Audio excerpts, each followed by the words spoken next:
ওই ৫-১০টা সিটের জন্য সবাই রাজনীতি করতে আসছে। উনার মতো সাংসদ হয়ে আওয়ামী লীগের যে সুযোগ সুবিধা ভোগ করে হয়তোবা আমাদের লক্ষ্য। আমরা রাজপথে রক্ত দিয়েছি। আমরা মরার জন্য প্রস্তুত ছিলাম, এখনো আছি।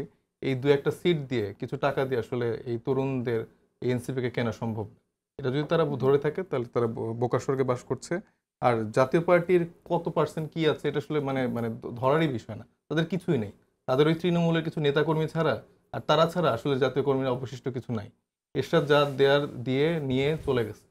ওনাদের যা অবশিষ্ট আছে যে কয়েকজনই আছে, বসে বসে তারা বড় বড় কথা বলে, বিভিন্ন অহমিকা দেখায়, দেখাতে পারে, কিন্তু তৃণমূলের জায়গাটা তো ডিফারেন্ট। নির্বাচন এমনিতে কিরকম সুষ্ঠু হবে বলে মনে হয়?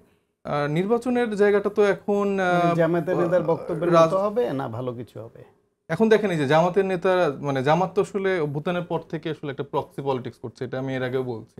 তারা বিভিন্নভাবে এনসিপির উপর, তারপরে বিএনপির উপর, বিএনপি তাদের পুরনো সহযোগী বন্ধু, তারপরে এনসিপির উপর বা বিভিন্নভাবে ভর করে তাদের রাজনীতির জায়গাটা প্রতিষ্ঠিত করতেছে। তাদের কিন্তু ডিফারেন্ট, মানে তারা আসলে কি করছে বা কি করতে চায় দেশের জন্য সেটা কিন্তু তারা মানে ওইরকম করে ক্লিয়ার করেনি। তারা ওই কিছু জায়গায় ওয়েলফেয়ার পলিটিক্স করছে, কিছু দিচ্ছে। তো আমার নাগরিক অধিকার প্রতিষ্ঠা, তো আমি তো মানুষের থেকে ভিক্ষা নেওয়া, তো এটা আমার রাজনীতির অংশ হতে পারে না। এবং তাদের নেতাকর্মীরা বিভিন্ন সভা সমাবেশে যেরকম কথাবার্তা বলছে, এটা তো আসলে আওয়ামী লীগের টোনে কথাবার্তা হচ্ছে।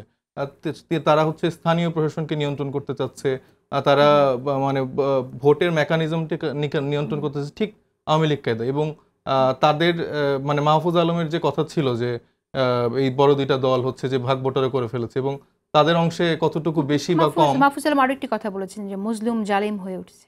সেটাই তো বললাম যে তাদের অংশে কতটুকু মানে পার্সেন্টেজ গেছে এবং তারা আসলে কতটুকু প্রভাবিত করার চেষ্টা করছে, এটা তো তাদের কথাই এখন আস্তে আস্তে প্রতীয়মান হচ্ছে। তো আমি এটা মানে বিশ্বাস করতে চাই যে এটা হয়তো বা তাদের দলের অবস্থান না, সেটা তাদের দলের যারা সিনিয়র লিডাররা আছে তারা এটা অবশ্যই যেন ক্লিয়ার করে যে এটা কি তাদের দলের স্ট্যান্ড কিনা, যে তারা কি আসলে এইভাবে ইলেকশন করতে চায় কিনা। এবং আমি মনে করি যে ফ্যাসিবাদ বিরোধী সময়ে যে এইসব তিনি একজন কেন্দ্রীয় নেতা, যেটা সাক্ষাৎ হোসেন সায়ন্ত বলেছেন, সেটা আপনি একজন কেন্দ্রীয় নেতার মুখ থেকে এরকম বক্তব্য আসাকে আপনি কিভাবে দেখেন? না, সেটা তো আমি তো এটা ভালোভাবে দেখছি না। মানে এরকম একটা সাবেক সাংসদ এবং মানে একটা গুরুত্বপূর্ণ পদে থাকা ব্যক্তির থেকে যখন এরকম বক্তব্য আসে, তাহলে কিন্তু মোটামুটি সবার মানে একটা পারসেপশন তৈরি হয়ে যায়। তাহলে জামাতে ইসলামী তাহলে হয়তো এইভাবেই তাদের চিন্তা ভাবনা করছে বা এইভাবেই হয়তো তারা মেকানিজম করে আগাচ্ছে।